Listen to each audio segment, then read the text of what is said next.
So we welcome to all of you in our channel RC the Real Concept, and this time we have a very important topic, that is balancing of a chemical reaction.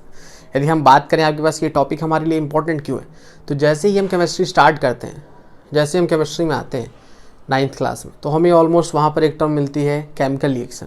अब chemical reaction के लिए हम almost पढ़ते हैं क्या, elements. अब जब एक बार हमारे सारे एलिमेंट्स याद हो जाते हैं, मोस्टली स्टूडेंट्स क्या करते हैं 1 से 20 तक, जब एलिमेंट्स याद हो गए तो फार्मूला बनाना सीखते हैं, जैसे क्रिस क्रॉस रूल. अब जब फार्मूला बनाना सीख गए तो आपके पास फिर देखते हैं कि रिएक्शन कैसे बनाएं, और जब रिएक्शन बनाना सीख जाते हैं तो फिर आपके पास प्रॉब्लम आती है कि उसको बैलेंस कैसे करें. तो ये सारे वीडियो आपके पास ऑलमोस्ट पड़े हुए हैं, प्लेलिस्ट आप चेक कर सकते हो, डिस्क्रिप्शन में आपके पास होंगे, जहाँ पर आपको वैलेंसी बताई गई है कैसे निकाली जाती है, आपके पास फार्मूला कैसे बनाया जाता है और केमिकल रिएक्शन कैसे बनाई जाती है. तो अब हम पढ़ेंगे आपके पास बैलेंसिंग. क्लियर, बात समझ में आ रही. तो बैलेंसिंग का यदि हम लॉजिक देखें कि that means Y balancing is used, क्या लॉजिक है हमारे पास. यदि किसी रिएक्शन को हम बैलेंस ना करें तो क्या ऑलमोस्ट कुछ प्रॉब्लम. यस, प्रॉब्लम ये हो जाएगी हमारे पास कि जब हमने पढ़ा हुआ है कि आपके पास कोई भी केमिकल रिएक्शन होती है तो आपने देखा होगा कि उसमें आपके पास A+B और C+D, नॉर्मली हमने ये पढ़ा हुआ है. तो हमने पढ़ा हुआ है कि ये रिएक्टेंट्स हो गए, ये क्या हो गया आपके पास, प्रोडक्ट हो गए. तो डैट मीन्स आपके पास कितना अमाउंट रिएक्टेंट का कंबाइन हो ताकि इतना अमाउंट हमारे पास प्रोडक्ट का मिल जाए. कहने का मतलब कि आपके पास फिक्स कंपोजिशन के लिए, कि जैसे सपोज करिए 2 ग्राम A 2 ग्राम B के साथ कंबाइन हो रहा है तो कितना हमारे पास C मिलेगा, कितना D मिलेगा. यदि सपोज करिए हमें ज़्यादा C और D चाहिए तो हमें A और B भी क्या होना करेगा, ज़्यादा लेना पड़ेगा. यदि हमें कम चाहिए तो उसको क्या करना पड़ेगा, कम करना पड़ेगा. तो डैट मीन्स आपके पास हमने ये भी पढ़ा हुआ है, जैसे सीसॉ में आपने देखा है कि एक तरफ यदि ऑलमोस्ट आपका ज़्यादा वेट का पर्सन है, दूसरी तरफ कम वेट का पर्सन है, तो क्या होता है, कम वेट वाला ऊपर चला जाता है. तो लॉजिक वहाँ पर क्या है कि दोनों तरफ क्या होना चाहिए, इक्वल होना चाहिए. और डैट इज़ द रीजन कि जो मास हमारे पास यहाँ पर A+B का है, टोटल मास आपके पास इक्वल होना चाहिए किसके, C+D के. और इसी को बोलते हैं law of conservation of mass, कि डैट मीन्स आपके पास उनके मास को सेटिस्फाई कराने के लिए, क्लियर, एज वेल एज जो उनका कंपोजिशन है उसको फिक्स कराने के लिए हम किसी भी रिएक्शन को क्या करते हैं, बैलेंस कराते हैं. तो यदि आपके पास रिएक्शन में बैलेंसिंग नहीं हुई है तो हम उसका कुछ भी यूज नहीं कर सकते. तो जो भी लेबोरेटरीज होती हैं, जो भी आपके पास उसमें प्रोडक्ट बनाए जाते हैं, तो पहले क्या किया जाता है, एक फिक्स अमाउंट लिया जाता है किसका, रिएक्टेंट्स का. ऐसा नहीं कि किसी भी अमाउंट में हमारे पास रिएक्टेंट ले लिया गया और प्रोडक्ट फॉर्म हो गया. तो क्या होता है, एक फिक्स अमाउंट होता है और एक फिक्स अमाउंट में आपका प्रोडक्ट फॉर्म होता है. Clear. So that means we will just start balancing. इसके कुछ सिंपल से मेथड्स होते हैं, जैसे आपने पढ़ा होगा हीट एंड ट्रायल मेथड. कौन सा मेथड आपके पास, हीट एंड ट्रायल. अब इस मेथड में हमारे पास नॉर्मली क्या होता है कि आप इसमें हीट एंड ट्रायल क्यों बोला गया, इसलिए बोला गया क्योंकि आप इसमें नंबर्स क्या करते हो, पुट कराते जाते हो, और पुट कराते कराते आप देखते हो कि इसमें बैलेंस हुआ, इसमें बैलेंस हुआ, इसमें बैलेंस हुआ. तो लॉजिक वही है, मेथड वही रहेगा. मेथड्स बहुत सारे होते हैं बैलेंसिंग कराने के, बट इनिशियली हम वर्कआउट हीट एंड ट्रायल पे ही करेंगे क्योंकि सारी बुक्स में यही दिया गया होता है. हम उसके और भी वीडियोस बनाएंगे जिसमें दूसरे मेथड्स भी होंगे, बट क्योंकि बुक्स में यही दिया गया होता है तो स्टूडेंट इससे ज़्यादा कनेक्ट होगा.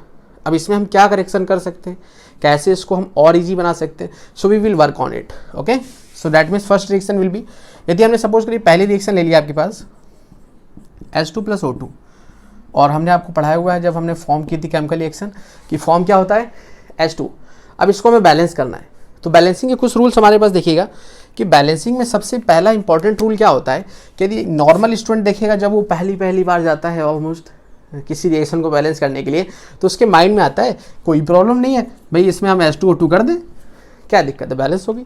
2 हाइड्रोजन इधर, 2 हाइड्रोजन इधर. ये तो पता ही है आपको कि ये क्या होती है आपके पास, atomicity, that means number of atoms.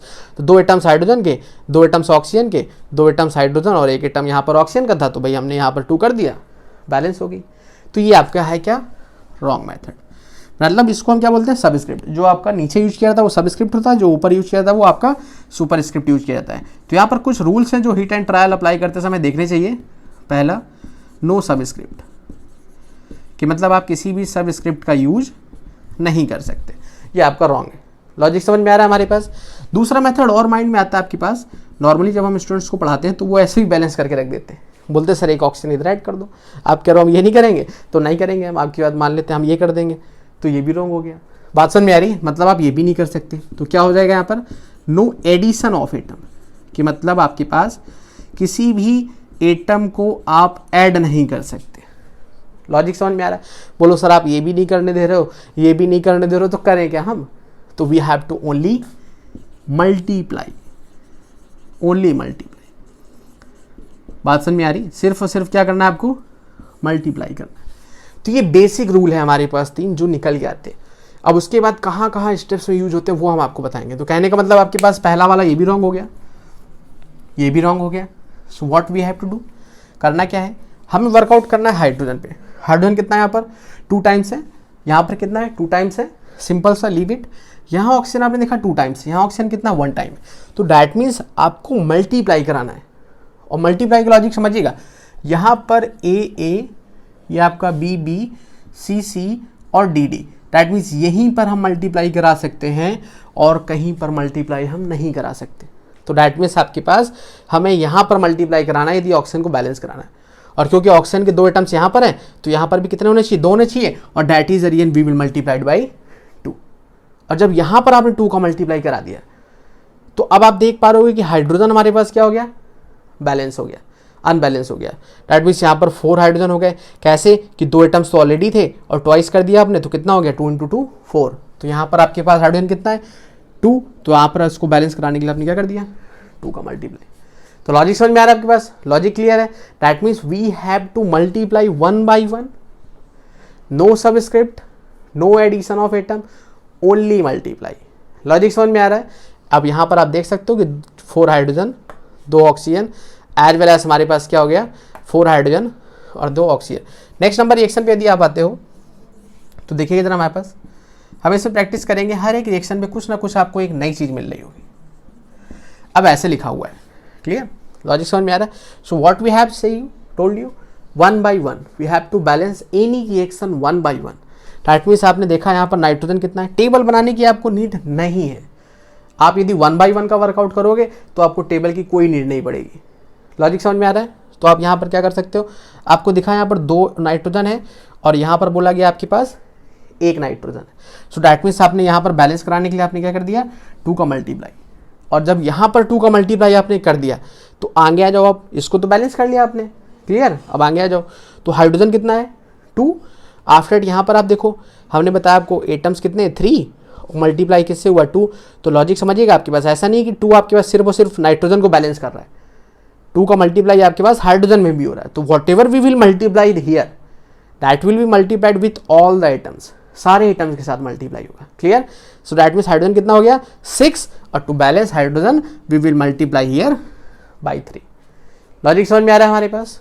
Next number reaction पे यदि हम जाते हैं आपके पास, तो देखिएगा जरा हमारे पास क्या लिखी हुई है। 3rd नंबर रिएक्शन ये लिखी हुई है आपके पास O2 + CO, एरो में लिखा हुआ है आपके पास CO2, क्लियर? ये रिएक्शन आपके पास लिखी हुई है। तो अब लॉजिक समझिएगा हमारे पास क्या है। यहाँ पर लिखा हुआ O2, यहाँ पर क्या लिखा हुआ है? CO, और यहाँ क्या लिखा हुआ है? CO2। सो डैट मीन्स आपके पास यहाँ पर ऑक्सीजन कितने हैं? 2। डैट मीन्स आपको ऑक्सीजन 2 + 1 3 ऑक्सीजन हैं। और यहाँ पर ऑक्सीजन कितने हैं? 2। लॉजिक समझिएगा आपके पास? तो बोलो सर यहाँ पे तो सर दोनों केस में ऑक्सीजन आ गए और यहाँ पर एक में है, तो इसको आप लीव कर दो, clear? That means try to start from that place, वहाँ से आपको स्टार्ट करना है, बैलेंस करना जहाँ से ईजिली हो रहा है। आपने देखा ये थोड़ा सा कॉम्प्लिकेटेड है, आपने लीव कर दिया। अब दूसरे एटम के पास जाओ, यहाँ पर तो कार्बन एक ही जगह है, कार्बन कितना? 1। यहाँ पर कार्बन कितना है? 1, क्लियर? बैलेंस है हमारे पास। तो अब आप देखो जरा, यहाँ पर आपके पास 2 + 1 3 और यहाँ पर कितना है? 2। तो डैट मीन्स यदि आपके पास इसको बैलेंस कराना है 2 + 1 और यहाँ पर आपके पास 2, तो आप क्या कर सकते हो हमारे पास? इसमें कुछ मल्टीप्लाई करा सकते हो, वरना यदि आपने इसमें मल्टीप्लाई कराया तो ये पूरा का पूरा आपके पास क्या हो जाएगा? अनबैलेंस हो जाएगा, और ज़्यादा अनबैलेंस हो जाएगा। तो इसको बैलेंस कराने के लिए आप यहाँ पर क्या करा सकते हो? देखो 1 का मल्टीप्लाई कराओगे तो 1 ही रहने वाला है, तो डैट इज मिनिमम मल्टीप्लाई कितने का हो जाएगा? 2 का। और जब यहाँ पर 2 का मल्टीप्लाई हो गया तो आप देखो कार्बन कितना हो गया हमारे पास? 2 टाइम्स। सो कार्बन को बैलेंस कराने के लिए हमने क्या कर दिया? यहाँ पर 2 कर दिया। तो अब आपने क्या देखा? यहाँ पर थोड़ा सा नॉर्मल कॉमन सेंस लगाया हमने कि 2 आपके पास ऑक्सीजन यहाँ पर आ गए, 1 ऑक्सीजन यहाँ पर आ गया, 2 यहाँ पर आ गए, कार्बन दोनों तरफ बैलेंस था। So that means to balance oxygen हमने क्या कराया? इसमें 2 का मल्टीप्लाई करा दिया। और जब 2 का मल्टीप्लाई करा दिया तो आप ऐसे भी देख सकते हो कि 2 कितना हो गया? 4 हो गया ऑक्सीजन, और ऑक्सीजन को 4 करने के लिए 2 का मल्टीप्लाई करा दिया, तो 2 कार्बन यहाँ पर हो गया, 2 कार्बन यहाँ पर ऑलरेडी बैलेंस हो। 4th नंबर लिखी हुई है आपके पास KClO3, इसमें हमने हीट प्रोवाइड करा दी तो आपके पास हो गया KCl + O2, क्लियर? अब देखिएगा लॉजिक यहाँ पर क्या है। लॉजिक यहाँ पर ये कि पोटेशियम कितना है? 1 1 बैलेंस है, क्लियर, क्लोरीन कितना है 1 1 बैलेंस है, ऑक्सीजन कितना है 3 और 2। तो अब इसके लिए एक और रूल आता है हमारे पास, ये रूल क्या है, ये पॉइंट्स हैं आपके पास, जिसको यदि एक बार फोकस कर लो ना आप, तो ये ऑलमोस्ट आपके बिल्कुल माइंड में बैठ जाएंगे।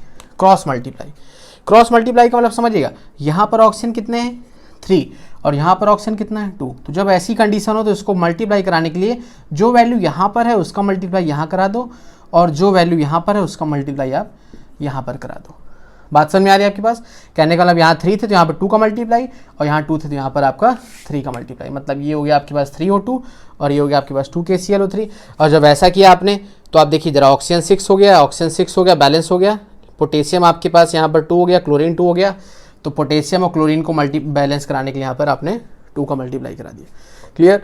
तो क्या हो गया हमारे पास? Cross multiply. ये बहुत सिंपल से रूल है जो आपको ऑलमोस्ट एक बार यदि आप रिमेंबर रख लो तो आपको कोई भी दिक्कत नहीं होने वाली। नेक्स्ट रिएक्शन देखिएगा, हमारे पास लिखा हुआ NH4NO2 और यहाँ से मिल गया आपके पास N2O प्लस H2O। क्लियर? अब आप इस रिएक्शन में देखिए जरा, कंडीशन क्या है। कंडीशन ये है कि यहाँ पर आप देखिए जरा, नाइट्रोजन कितने, 2 नाइट्रोजन है, एक नाइट्रोजन। यहाँ पर नाइट्रोजन कितने, 2, बैलेंस है। हाइड्रोजन कितने, 4। अब यहाँ देखो हाइड्रोजन कितने, 2। तो सीधा सा लॉजिक हमने बोला स्टेप बाय स्टेप, तो यहाँ पर हमने हाइड्रोजन 4 कर लिए। क्लियर? अब देखिए जरा, ऑक्सीजन कितना हो गया हमारे पास, ऑक्सीजन यहाँ पर है 2 और यहाँ पर ऑक्सीजन कितना है हमारे पास 1 और 2। ऑक्सीजन आपके पास यहाँ पर कितना हो गया आपके पास 3। क्लियर? तो अब इसको देख लेते हैं जरा, हमारे पास सॉरी यहाँ पर NH4NO3 था, अमोनियम नाइट्रेट। क्लियर? तो यहाँ पर भी आपके पास 3 ऑक्सीजन हो गया और यहाँ पर भी आपके पास 3 ऑक्सीजन हो गया। तो रिएक्शन क्या होगी हमारे पास, बैलेंस होगी। क्लियर? नोट डाउन कर लीजिएगा। नेक्स्ट आ जाते हैं इसी के बाद, रिएक्शन लिखी हुई है हमारे पास कुछ ऐसी, V2O5 प्लस Ca। अब यदि हम आपके पास इसको देखें तो रिएक्शन फॉर्म हो जाएगी आपके पास कुछ ऐसी, CaO प्लस V मतलब वैनेडियम। तो अब आप देखिए जरा, वैनेडियम कितना है, 2 टाइम्स है। सीधा सा लॉजिक है, आपने 2 का मल्टीप्लाई करा दिया, बैलेंस हो गई। अब आपने देखा कि भाई ऑक्सीजन 5 टाइम्स है, यहाँ ऑक्सीजन सिंगल है, आपने 5 का मल्टीप्लाई करा दिया तो बैलेंस हो गई। कैल्शियम कितना है आपके पास 1 टाइम, यहाँ कितना है 5 टाइम्स, आपने 5 का मल्टीप्लाई करा दिया, रिएक्शन बैलेंस हो गई। सिंपल सा लॉजिक। क्लियर? नेक्स्ट नंबर पे आ जाते हैं, 5th नंबर रिएक्शन आपके पास। 5th नंबर लिखिए, रिएक्शन है आपके पास FeOH to the whole thrice, arrow में आपके पास याद रखिए OH to the whole thrice, लिखा हुआ Fe2O3 प्लस H2O। क्लियर? ये हमारे पास रिएक्शन है। तो अब इसमें लॉजिक समझिए जरा क्या है हमारे पास। इसका मतलब ये हो गया कि ऑक्सीजन के 3 एटम्स हैं और हाइड्रोजन के भी 3 एटम्स हैं। क्लियर? ऑक्सीजन के भी 3 और हाइड्रोजन के भी 3। यहाँ पर आयरन कितना 1 है, यहाँ आयरन कितना है 2 है। तो सबसे पहले Fe को बैलेंस करा, Fe को बैलेंस कराने के लिए 2 का मल्टीप्लाई करा दिया। तो 3 तो ऑलरेडी थे, जब 2 का मल्टीप्लाई हो गया तो 6 ऑक्सीजन हो गया और 6 क्या हो गया, हाइड्रोजन हो गए। तो 6 ऑक्सीजन है। क्लियर? और 6 आपके पास हाइड्रोजन भी है। तो यहाँ पर ऑक्सीजन को देख लो आप, 3 टाइम्स यहाँ पर है और 1 टाइम यहाँ पर है। तो जब ये आपका कॉम्प्लिकेट हो गया, हमने यही बताया आपका जो सबसे ईजिली बैलेंस हो रहा है, तो आप इसको लीव कर दीजिए ऑक्सीजन वाले को, फिर हाइड्रोजन पे आ जाइए। हाइड्रोजन कितना है 6 और यहाँ पर हाइड्रोजन कितना है 2। तो डैट इज अ रीजन कि इसको बैलेंस कराने के लिए यहाँ पर आप क्या कर दोगे, 3 का मल्टीप्लाई करा दोगे। तो 3 × 2 6 हाइड्रोजन और यहाँ पर क्या हो गया 6 हाइड्रोजन, बैलेंस हो गया। अब ऑक्सीजन पे आ जाओ, तो ऑक्सीजन आप देखो जरा, 2 × 3 6 हो गया, यहाँ पर हमारे पास 3 + 3 6 हो गया। लॉजिक समझ में आ रहा है? तो यदि आप सबसे पहले जो ईजिली बैलेंस हो रहे हैं, यदि आप उनको बैलेंस कर दोगे तो मोस्ट ऑफ द केसेज में जो कॉम्प्लिकेटेड होते हैं वो ऑटोमेटिकली क्या हो जाते हैं, बैलेंस हो जाते हैं। लॉजिक समझ में आ रहा है हमारे पास? Clear? So next number reaction पे आ जाते हैं आपके पास 6 नंबर पे। ये आपका डबल डिस्प्लेसमेंट रिएक्शन है, जिसमें बोला गया है आपके पास BaCl2 और रिएक्शन हो रही है आपके पास Al2SO4 to the whole thrice और प्रोडक्ट फॉर्म हो रहा है आपके पास BaSO4 plus AlCl3। Clear? Balance कराना है। तो आपने देखा कि बेरियम 1 टाइम है, 1 टाइम में कोई दिक्कत नहीं थी आपके पास। यहाँ पर आपने देखा Cl2 आपका 2 टाइम्स है, यहाँ पर Cl2 कितना है 3 टाइम्स। वही लॉजिक क्रॉस मल्टीप्लाई कि जिधर क्लोरीन 2 है उधर आप 3 का मल्टीप्लाई करा दो और जिधर क्लोरीन 3 है उधर आप 2 का मल्टीप्लाई करा दो। क्लियर? तो जब ऐसा किया आपने तो यहाँ से Ba कितना हो गया 3 टाइम्स और यहाँ Ba कितना है 1 टाइम, तो आपने इसमें कितने का मल्टीप्लाई करा दिया 3 का। तो अब आप देख लो Ba 3 टाइम्स, क्लोरीन कितना हो गया 6 टाइम्स, क्लोरीन 6 टाइम्स, एल्यूमिनियम 2 है 2 एल्यूमिनियम, SO4 आपका कितना है 3 टाइम्स है, SO4 3 टाइम्स, ये मत बोलिएगा 12 टाइम्स, और यहाँ SO4 कितना है 3 टाइम्स। क्लियर। एक और इसका बहुत अच्छा सा मेथड है, बोलो सर बता दो, देख लो फिर। देखिए जरा, BaCl2 plus Al2SO4 to the whole thrice. देखिए हीट एंड ट्रायल तो ऑलमोस्ट सब पढ़ाते हैं आपको, बुक में भी लिखा होता है बड़ा बड़ा टेबल बना करके, बट एग्जाम में टेबल नहीं बनाई जाती ना, एग्जाम में तो आपको क्विकली उसको बैलेंस करना है। तो हीट एंड ट्रायल लगाने का यदि मेथड समझ में आ जाए तो कोई दिक्कत नहीं। तो इसमें देखिए जरा आपके पास क्या होता है, इसमें आपके पास एक और ऐड कर लीजिए, बैलेंस, या यहाँ लिख लीजिए try to balance molecule first, कि पहले आप किसको बैलेंस करिए, मॉलिक्यूल को। अब देखिए जरा, मॉलिक्यूल का मतलब होता है जो दो से ज़्यादा एटम्स के साथ आपको मिल जाए दोनों साइड। तो आप देखो जरा, सल्फेट SO4 यहाँ पर आपका 3 टाइम्स है, SO4 पूरा मिल गया 3 टाइम्स। तो सबसे पहले आप इसको बैलेंस कर लो, मॉलिक्यूल को पहले बैलेंस करना है। तो यहाँ पर इसको बैलेंस करने के लिए आप क्या कर दोगे, SO4 को बैलेंस करने के लिए 3 का मल्टीप्लाई करा दिया, और जब 3 का मल्टीप्लाई कराया तो बेरियम आपका 3 टाइम्स हो गया, तो यहाँ पर भी 3 का मल्टीप्लाई हो जाएगा। क्लियर। और जब यहाँ 3 का हो गया तो आपका क्लोरीन कितना हो गया 6, तो क्लोरीन को बैलेंस कराने के लिए यहाँ पर आपके पास 2 का मल्टीप्लाई हो जाएगा, बैलेंस हो गई। बोले सर ये तो बड़ा अच्छा था। ओके, समझते आइए। नेक्स्ट आते हैं, ये भी काफ़ी इंपॉर्टेंट पोर्सन है, इसको नोट करिएगा जरा, आगे जो पढ़ने जा रहा है। C4H10O2 CO2 plus H2O। हमने पढ़ाया आपको कि जब कभी भी हाइड्रोकार्बन का मतलब जो कार्बन और हाइड्रोजन कंपाउंड होते हैं, उनका जब हम कंबसन कराते हैं, कंबसन का मतलब ऑक्सीजन के साथ बर्न करते हैं, तो हमेशा CO2 और H2O मिलती है।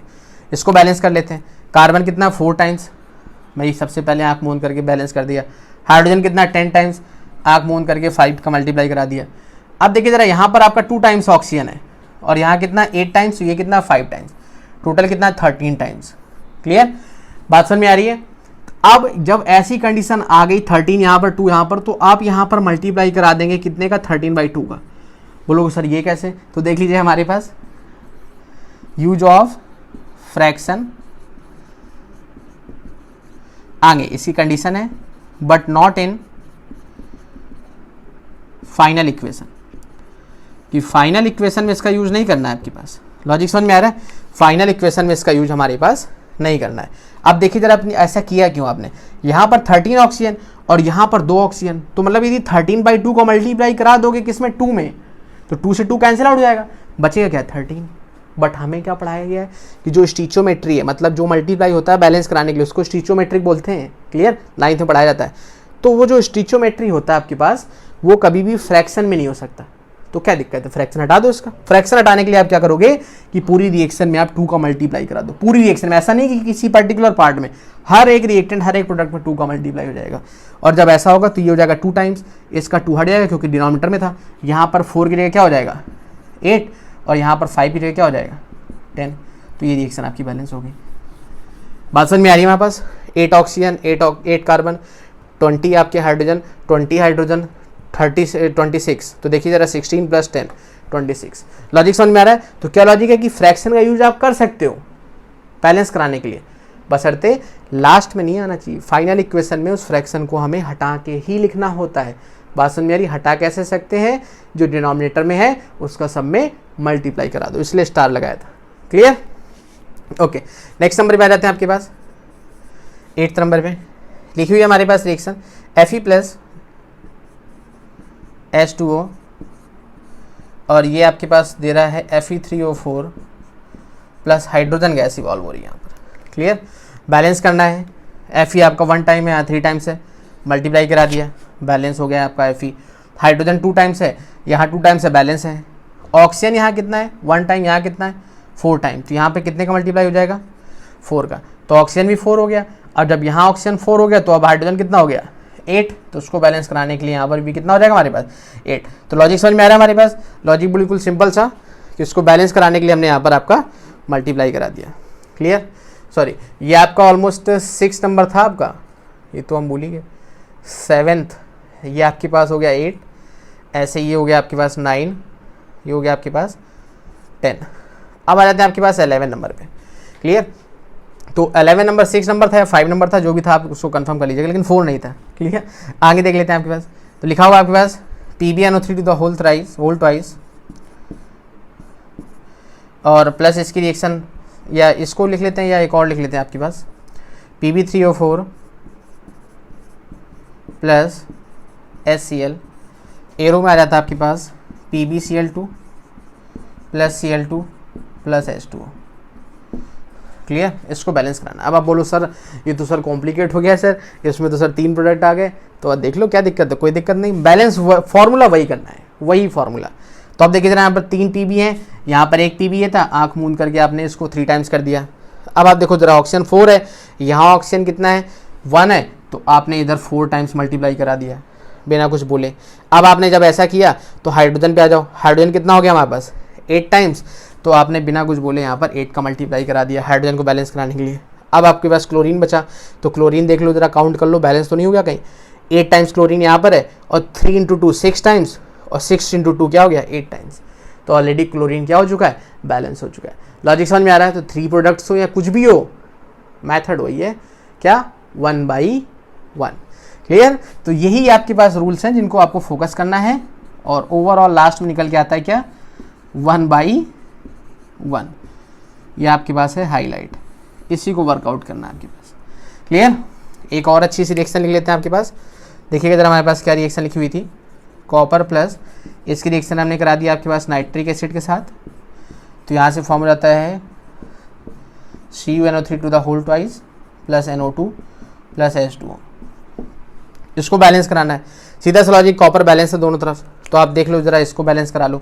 जब इसको बैलेंस कराना है तो NO3 हमने बताया ना आपको, क्या, try to balance molecule first, तो मॉलिक्यूल 2 टाइम्स आ रहा है, यहाँ पर आपका क्या है 1 टाइम है, तो यहाँ पर आँख मूंद करके आपने मल्टीप्लाई करा दिया किसका, 2 का। आँख मूंद करके मतलब ये नहीं कि सच में आँख मूंद ली, खैर, तो बैलेंस कौन कराएगा।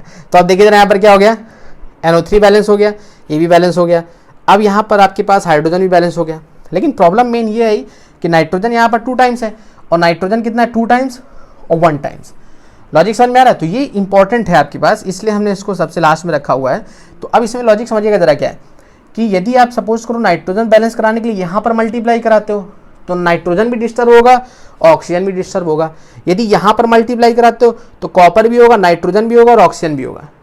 बात समझ में आ रही है?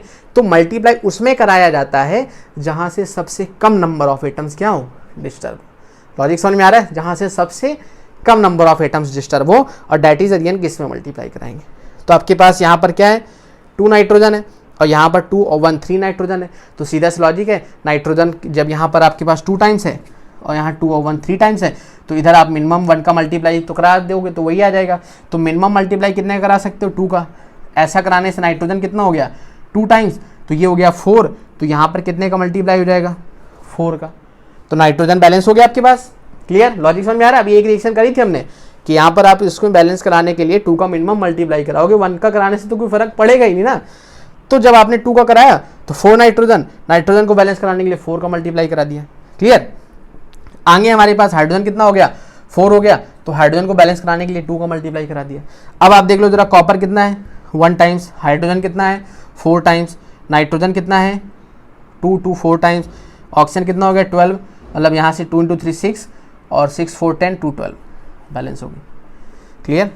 तो ये तो था आपके पास हिट एंड ट्रायल मेथड, जहाँ पर वर्कआउट करना है किस पे, कोई सबस्क्रिप्ट यूज नहीं होगी, कोई एडिशनल एटम नहीं आएगा, केवल मल्टीप्लाई होगा, उसी को बोलते हैं स्टिचोमेट्री। यहाँ पर लिख लीजिएगा METRY, STOICHIO, स्टिचियो, METRY। Clear? Cross multiply कब कराते हैं, जब आपके पास दोनों तरफ अनबैलेंस कंडीशन हो। क्लियर? जहाँ पर 2 वहाँ 3, तो इधर 3 का उधर आपका 2 का। मॉलिक्यूल को पहले बैलेंस कराएं, फ्रैक्शन आप यूज कर सकते हैं, लेकिन फाइनल इक्वेशन में दिखना चाहिए, और सबसे इंपॉर्टेंट 1/1। तो ये तो था हिट एंड ट्रायल में, जहाँ पर हमने उसमें थोड़ा सा मॉडिफिकेशन किया। क्लियर? होप आपको अच्छा समझ में आया होगा। इसके बाद आपके पास इसी में एक और हमारा वीडियो होगा जिसको बोलते हैं PQRS मेथड। वहाँ पर थोड़ा सा मैथ्स लगती है, लेकिन वो मेथड जितनी भी बड़ी इक्वेशंस हो उनके लिए हम अप्लीकेट कर सकते हैं। क्लियर? सो आप उसको भी देख सकते हैं। Hope you enjoyed. Okay, thank you.